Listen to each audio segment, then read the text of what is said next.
Stuff like this is just crazy. I heard Madam President talking about it on Fly Nubian Queen. Madam President, she does a show every single day.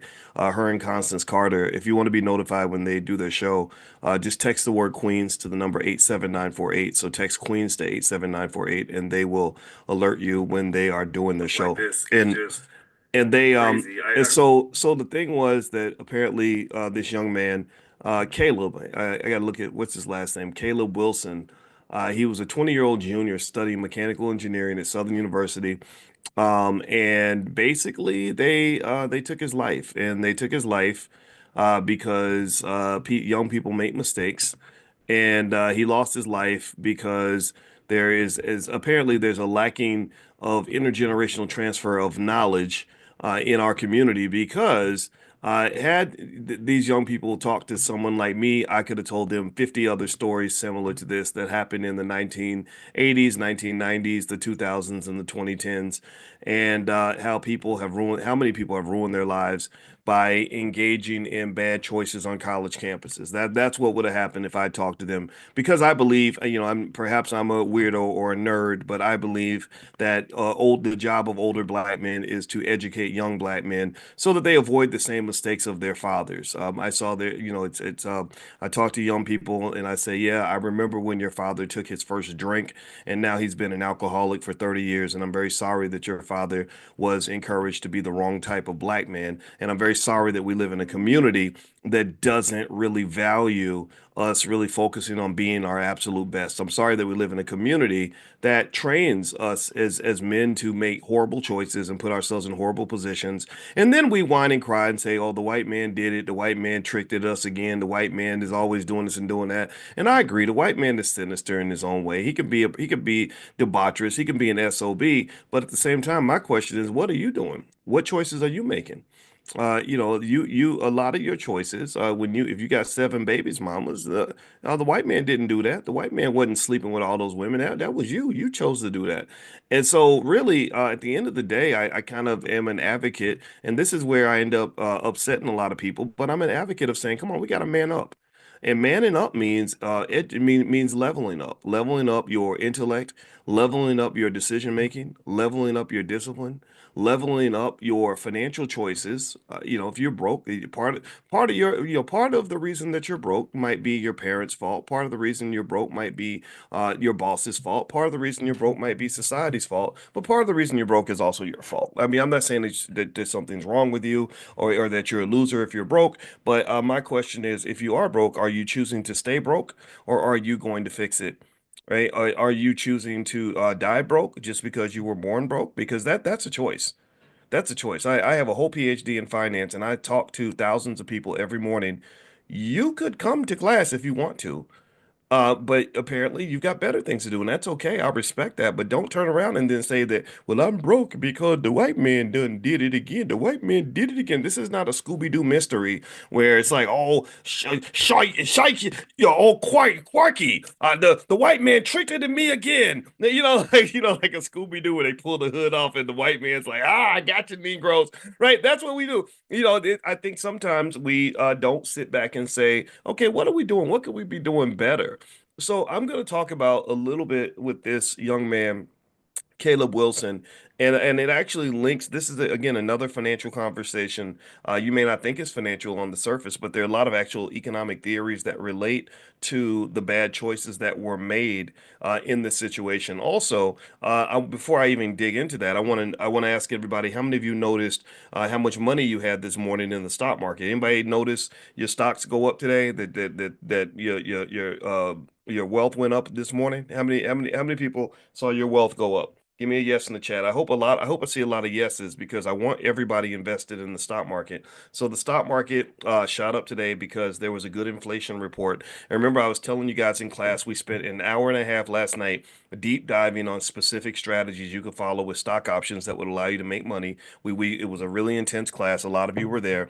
And basically, one thing I mentioned to you yesterday is that typically it's darkest before the dawn. A lot of times, most of the time, whenever you have a day where the stock market just explodes, when you have a day where it's like, oh my God, so much money was made today, usually that's after a really bad week. That's because when things go down, they in many cases they can only go up. So it didn't surprise me at all when I woke up and I looked in the portfolio. I said, oh, there's the money. Like it's here sooner than I expected. But at the same time, I want to warn everybody if you are invested that there will be another dip at some point, that you might want to prepare for the storm because right now you're in a highly volatile market. Things are just pretty chaotic, and you're probably going to have another decline. So if you're trying to sell some stocks or whatever, just think of it like you live in a city where the weather is really crazy and you get a bright sunny day. Well, that's the day when you go outside and you go to the beach and you dry your clothes on the clothesline and all this other stuff, and play in the park with the kids because you know that winter is always coming. Like Game of Thrones, winter is coming. So just know this as you enjoy the money that you're making today. So you may want to prepare. We talked about put options and ways to protect your portfolio. And if this is not your thing yet, if you're still trying to understand these things, we've got stuff for you in the Black Business School. Feel free to join us. In fact, the coin program, the certified options, I called it the Certified Options Income Network, but actually I forgot that the team and we decided to call it the Certified Options Investing Network because it's not just about generating income from options. You'll also be certified to teach others on how to invest in options and things like that. And we actually start our first cohort tomorrow. I teach this class myself. It's a small group, so you'll get a lot of individualized attention, small group attention. So if you're interested in applying, just go to drboycecoin.com, drboycecoin.com. We start tomorrow. That's when the cohort begins. Okay, so let me hop into this conversation about Caleb real quick. Hold on. I want to take a sip of my coffee because it's morning. You know, coffee makes life better. All right, so here are a few financial theories that will help you understand. These are things that economists have written about for many years. This is something that I think you should discuss with if you have children or grandchildren. They should probably come to this conversation, like share this video with them because I think that they need to hear these things. And number one is, and this was something that one of my dissertation committee members, David Hirschleifer, used to talk about and it's herd behavior. Basically, economists have learned that herd behavior and risk taking in groups it tends to occur because people assume that others know best or because they fear social exclusion. This explains why students engage in dangerous hazing rituals despite knowing the risks. So part of the reason that this poor young brother sat there and let these guys beat him up and everything else was, in my view, because maybe he wanted to fit in. He didn't want to. Nobody wants to be the sucker. Nobody wants to be called a simp and all these other things that we might call each other when we don't conform. I don't care. I was called a simp when I got on one knee and honored my wife and asked for her hand in marriage. And I told all these guys, I said, y'all can kiss my ass because I don't care what you call me. I want to be a happy black man. That's what I'm gonna be. So you go follow the crowd. I'm gonna go follow my conscience. And my conscience said that I want to be a husband and a father and a leader of a household. I do not want to be wherever you are right now. So you go do your thing. I'm gonna do mine. What you say about me means as little as when white folks used to talk about me when I used to be all pro-black and they would tell me all these terrible things about me. I didn't listen to that either. So at the end of the day, this herding behavior is a problem.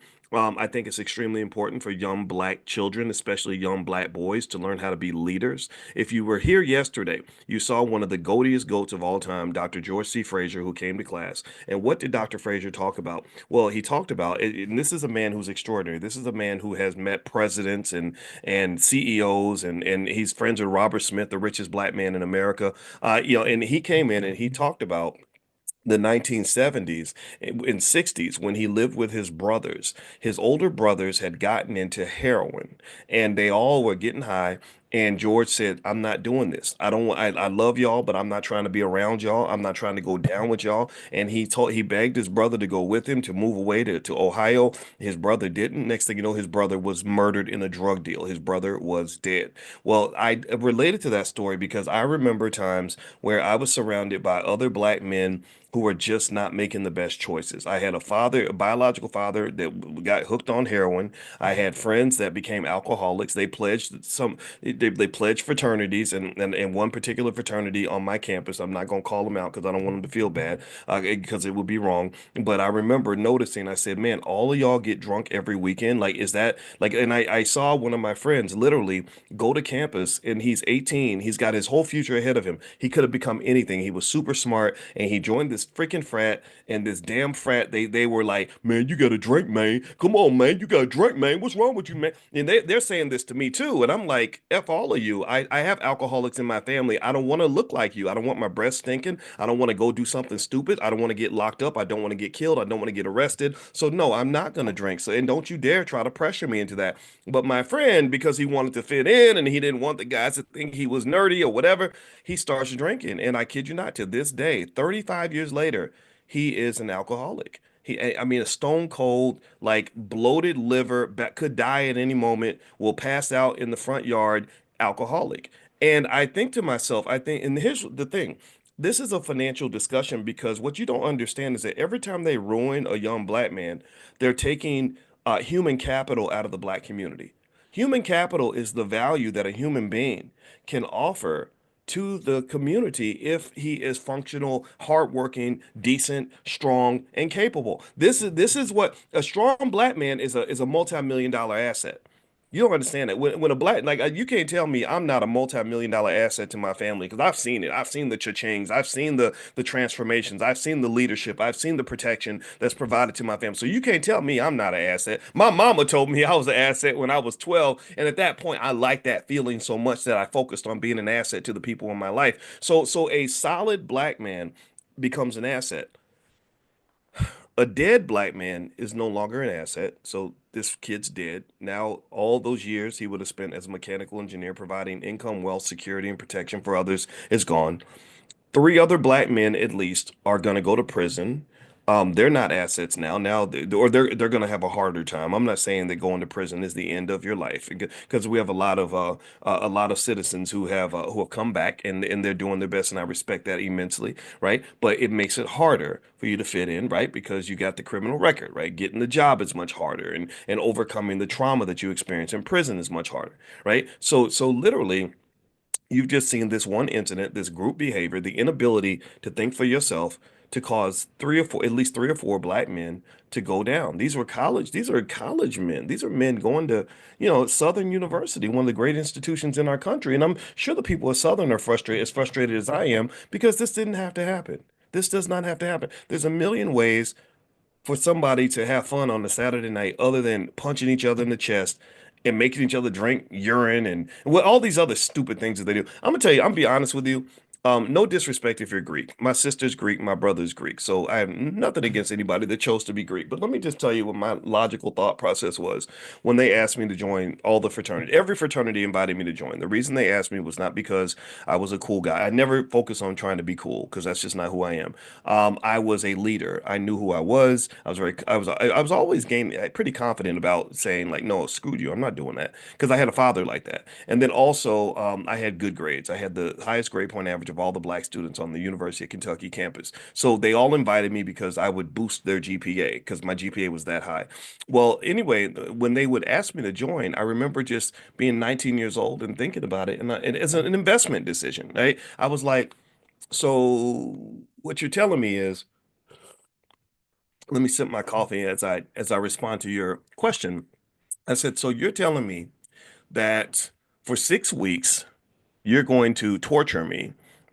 You're going to make wake me up in the middle of the night, and make me do stupid stuff. So I'll be too sleepy to go to class.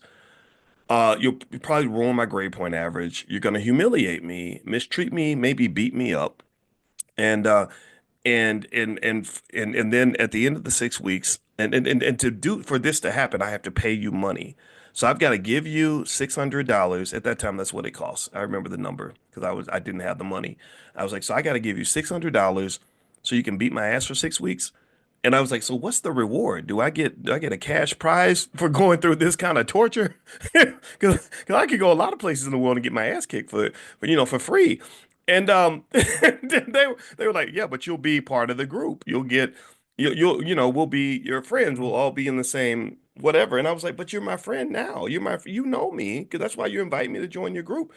I don't have a I don't even like having a whole lot of friends anyway, because you have too many friends, then people ask you for stuff, and I have enough friends. Like, what's the reward? It didn't make any sense to it was illogical to me, and the only thing I could really think of is that maybe I would have been more interested in engaging in that whole process if I was maybe a lonely person who really wanted to fit in. That's where herd behavior comes into play. That's where maybe the inability to be comfortable with yourself comes into play. Maybe the need to fit in no matter what comes into play. Because in my mind, it kind of sounded like high school. I was like, I don't really care about trying to be in with the cool kids. I want to get through school, get good grades, and make some money. I want to go out here and win in this life. I don't care about you being my, what are you talking about?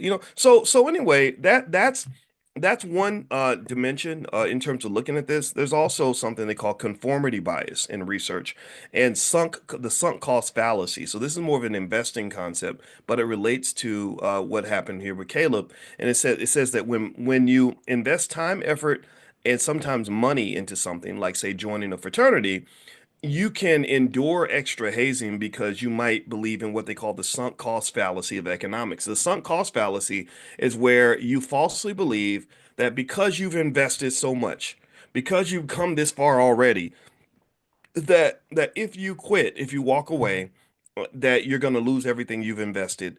And that is true to some extent, but that does not justify additional investment. Actually, in the world of investing, the sunk cost fallacy is where you're throwing good money after bad money. You say, well, I've already invested so much money in this project. I got to keep investing a few million to save this dead dog, right? I'm going to bring the dead dog back to life if I keep on throwing money at it. And there's a point where you say, no, this is not where I need to be. I should not be doing this. And I think for this poor kid, maybe he just didn't know. Maybe he had a medical condition, and that's why getting punched in the chest might have killed him.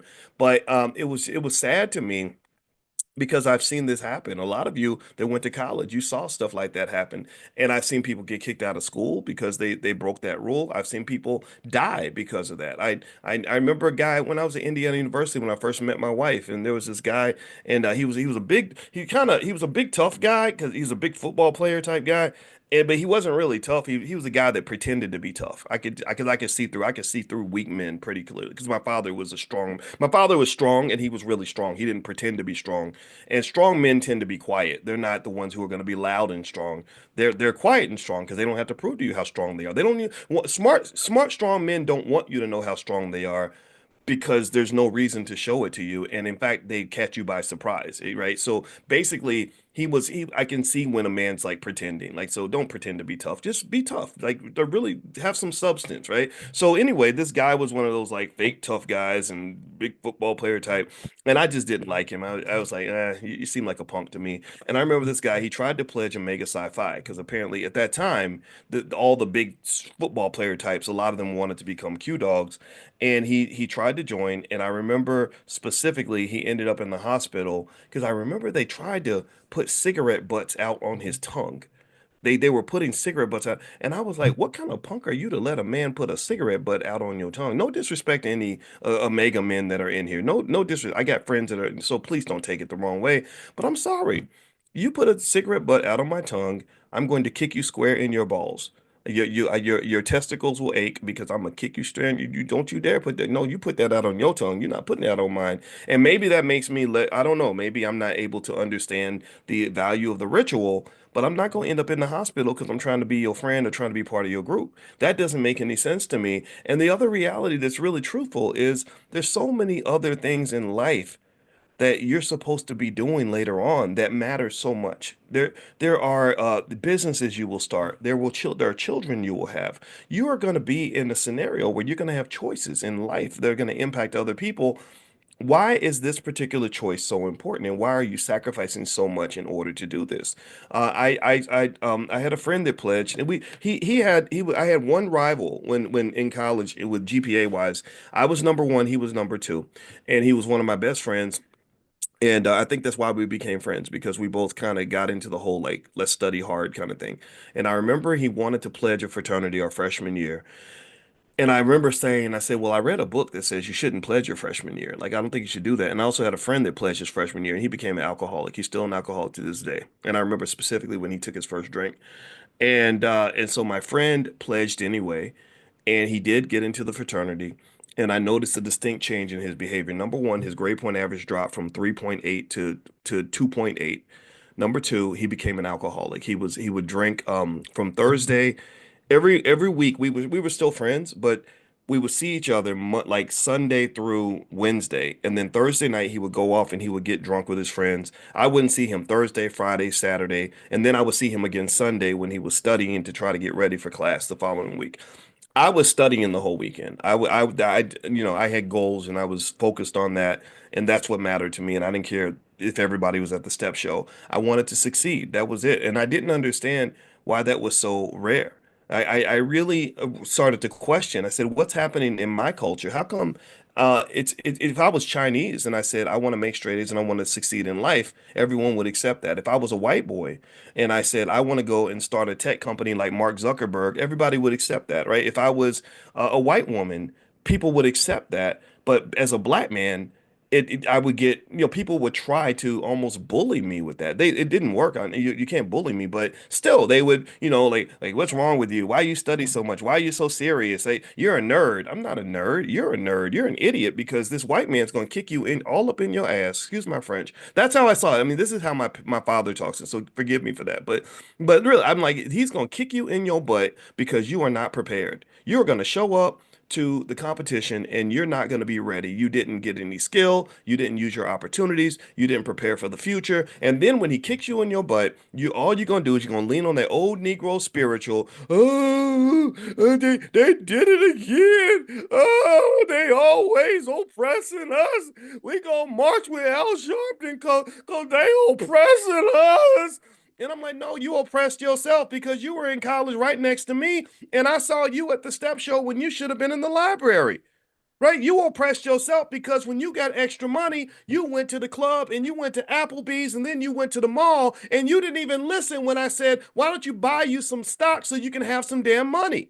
Like you oppressed yourself when you walked away from education and walked toward debauchery, right? You oppressed yourself when you didn't take advantage of your opportunities. So really what one thing I really think has to happen is there has to be a conversation about accountability, that we have to be honest with ourselves and really look at this and say, okay, you tell me that you're struggling, you tell me that you're broke, you tell me that your life is a mess. What role did you play in that process? And are you prepared to acknowledge that, or are you going to do what liberals pretty much tell you to do? And I'm not a Republican, so don't let's not get into that. But that's one of the reasons why I couldn't be a liberal anymore because I was like, you treat me like a freaking baby. You don't talk to me like my parents. And my parents were like, your life is messed up because you messed up. You're in a bad situation because you made a bad choice. What you gonna do different next time? That's what I got from my parents. So when I come to the liberals, they're like, "Oh, well, because you're a black male, you're supposed to be laying on the street drunk and get shot by a cop, and then you're just supposed to be broken. You're supposed to be unemployed." I don't get that. I don't understand that. I'm thinking about preparation. And a lot of you think that way. That's why you're here. Like a lot of you, even like those of you that are soldiers and veterans and stuff. Like I think a soldier, I respect soldiers because soldiers are like, well, we should prepare. What's the plan? What are we gonna do to make things better next time? I that's the language I speak. I don't speak this broken Negroese. I don't speak this whole like language of complete unconditional oppression where you are a partner in your own oppression by doing things that ensure that you're not prepared for the storm that is yet to come. It's like when we talk about stock market investing. I told you all today, a lot of you made money because the stock market went up, and I congratulate you for that. But I also told you that the storm is coming. So that's my cue to say, okay, get ready. Put the your batter get the windows covered. Start putting the wood on the side of the house. Like start getting ready because the storm is coming, right? And if you don't prepare, then that is a decision, right? Sun Tzu in The Art of War, he says that battles are won before they even start. Battles are won before they begin. And that all that really says is that preparation is the key to success. That's all it says. So let me keep reading here. Here's a couple more things on this whole situation with this poor kid at Southern University who got killed in a hazing incident.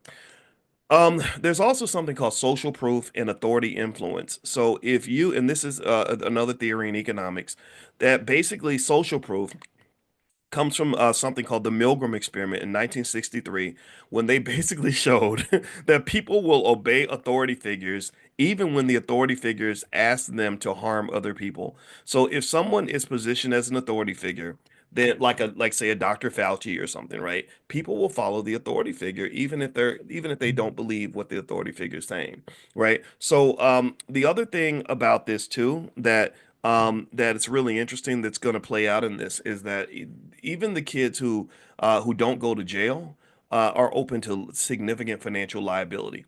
When somebody dies, that's pretty expensive, right? That's something someone could sue you for, $1 billion or something, right? So if you're involved in a situation like that, and I think young people should understand this, and you get out of it and you don't go to jail, then chances are you will be hit by a civil lawsuit by the family because this family lost everything. They lost something that money cannot buy.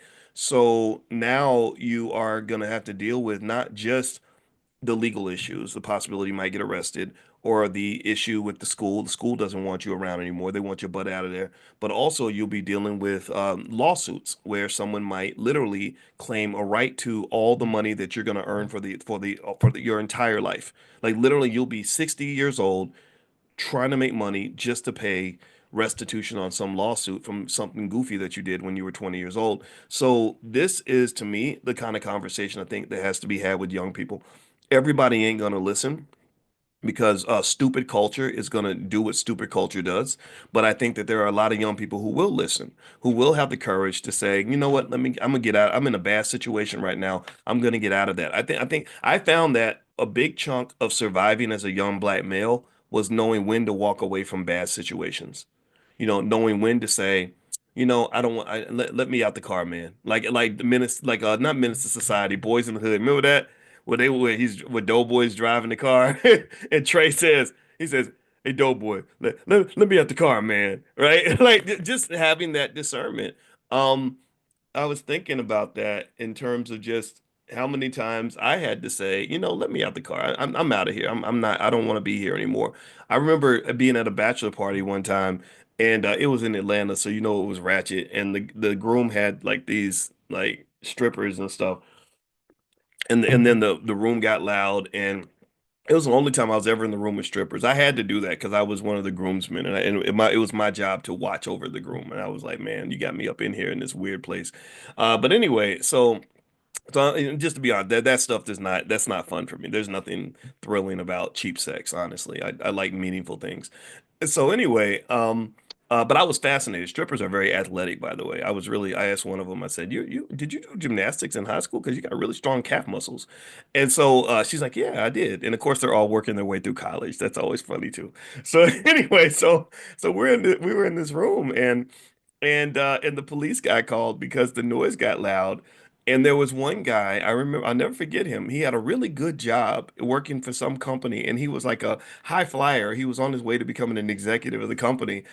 And he just casually came over to the group. He said, "Hey man, yeah, yo, I gotta get. I'll see you later, man." And he gave him five, and he walked out the door. And I remember thinking that was such an intelligent decision because what he was doing was he was doing a risk assessment. He said, I got a good job. I got a good situation now. I got a wife at home. I got this great job that where I'm getting promotions and he was making over $100,000 a year at that time. He said, I'm not gonna mess this up by being in the wrong place at the wrong time. And I think that was great discernment and great risk management because if anybody has to engage in risk management, it's a black man because you have such a thin margin of error. And I wrote about this. I wrote a book a long time ago called "What If George Bush Were a Black Man." I wrote it 22 years ago, 21 years ago, and part of that was really reflecting on the fact that black males are just in a really tough spot where little tiny mistakes, wrong place, wrong time, wrong friends, whatever, can have just these massive consequences. And it's very traumatic. That's why I can't, I can never get over it, like the mass incarceration era. I refuse to get over that because it was so scary to live in the 90s where would just see good people get 20 years in prison because they made a mistake because they followed the crowd. So that leadership is really important, I think, for young people. And also same thing for your daughters. I think that there are so many people that are going to guide her down the wrong path. And I really think that critical thinking skill is essential for young black people. Because if you don't have critical thinking skill, if you don't have leadership skill, it doesn't matter what other skills you have. You're gonna just I'm thinking about it. It doesn't matter how smart you are if you are always quick to follow behind an idiot. Okay. All right. So another thing too is that when you're talking about not just liability in these situations, so there's massive financial liability, but also the university is probably concerned because they're thinking about their own finances, right? They've got insurance issues now and all their own lawsuits. And also, I would imagine that their alumni donations are affected by this incident as well. And a couple more things about groupthink is that there was an experiment in 1951 by Solomon Asch who demonstrated that individuals conform to incorrect group opinions due to social pressure, even when they know the correct answer. There was a study in 2011 by Gardner and Steinberg that found that young adults take more risks when they're being watched by their peers, reinforcing the idea that pledges might tolerate hazing because they're sort of trying to impress these people who are not worth impressing. Then also, there's another research paper by Banerjee in 1992 on herd behavior and economic decisions. So this basically says that individuals follow group behavior even if they contradict their personal judgment. Which is actually what causes a lot of financial bubbles. So a lot of times, what you can do is pay attention to how many people will follow along with the trend, even if the trend makes no sense, and they'll do it. Like you look at TikTok, you'll see all kinds. You'll see 70-year-olds trying to do TikTok dances, and your grandmas trying to twerk and all this other stuff because they think that this is what everybody wants to see. They'll just kind of follow the crowd. And this happens actually in financial behavior in financial markets. Whenever the market starts to move upward, like it is right now, you get a bubble and you get a speculative bubble because a lot of people will invest in things that make absolutely no sense to them, and they will do it just because they believe everybody else is doing it. So that herd behavior thing is something that will get you in trouble. To be a good investor, you must be, in my opinion, a contrarian. Warren Buffett used to say that you want to be greedy when others are fearful and fearful when others are greedy. That means that you do the opposite of what everybody else is doing. So right now, for example, the market's doing really well today. Let me see. I'm looking at my account. Okay, it went down just a little bit. So some of those gains have been pulled back, but it's still pretty strong.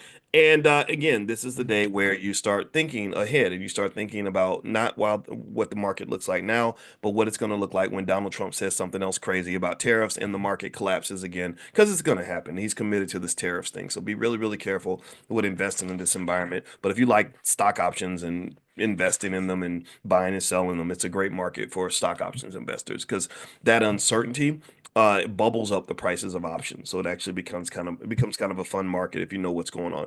All right. So the last thing I'll mention really quickly before we bounce out for today is one, our certified options investing network. The first course starts tomorrow, and it's a 12-week cohort. And once you get done, you'll get a certificate. You'll be certified to teach stock options to other people. We're going to go stock options from A to Z, beginning all the way till the end. So our prime program focuses solely on one objective, which is to generate consistent income from selling stock options. Here, we're going to cover the sell side, the buy side, long term, short term, different strategies, strangle straddles, butterflies, condors, all this stuff. So when you get done, you will be certified to teach options to other people. You can form a community investment group, you can form a family investment club, you can form a club within your church. There are people in class that are teaching stock options to their church members. Why not? Why not? That's where the money's at. I mean, really, like the money is in the financial markets. Why wouldn't you want to learn as much as you can about the financial markets and teach as many people as you can? You taught them how to go fill out a job application.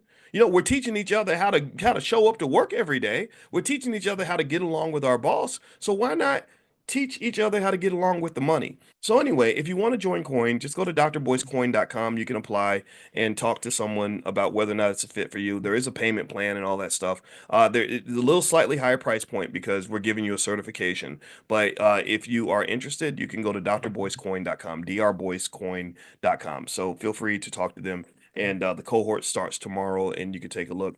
And also, if you want to take a look at things like our financial workbooks for kids or financial flashcards, just go to drboycebooks.com, drboycebooks.com. Johnny says, "What book are we reading tonight in the book club?"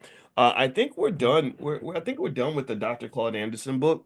I got to double check, But I'm going to make sure we've covered that. But if we've already covered it, we'll move into my book, The Ten Commandments of Black Economic Power. I know a lot of you have copies of the book now because my arms are tired because I signed probably 5,000 books in the last week.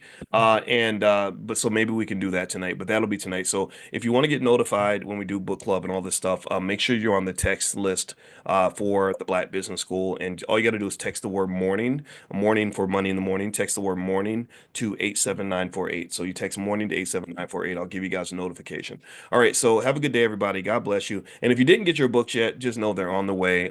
We got bombarded with orders. We had thousands and thousands of orders that came in, and it was exciting. It was really cool. And I'm really happy that you guys are open to what I suggested. Like I was saying that the cost of an autographed copy of my book is $40. We're willing to sell you that book for $15. We did eight, but eight was like really, it's really, we can't make any money with eight, but we went to 15, which is I think a fair price. It's still $25 off the cost. And you can order as many copies as you want. And you can create a business out of this. I'm inviting you to do that, right? So, because it's a good book, it's a best-selling book, best book I've ever written. Everyone loves it. It's simple enough to be understood by everyone, even your children, but it's powerful enough such that if you implement even one third of those principles in that book, your generational wealth will transform for the next 100 years. I guarantee it. It's that straightforward. So if you're interested in that, you can go to tencommandments.boycewatkins.com. That's tencommandments.boycewatkins.com, and you can buy as many copies at the $15 price as you want. And that's just a gift to you guys. And you can do whatever you want. You can give them away if you want to, or you can resell them.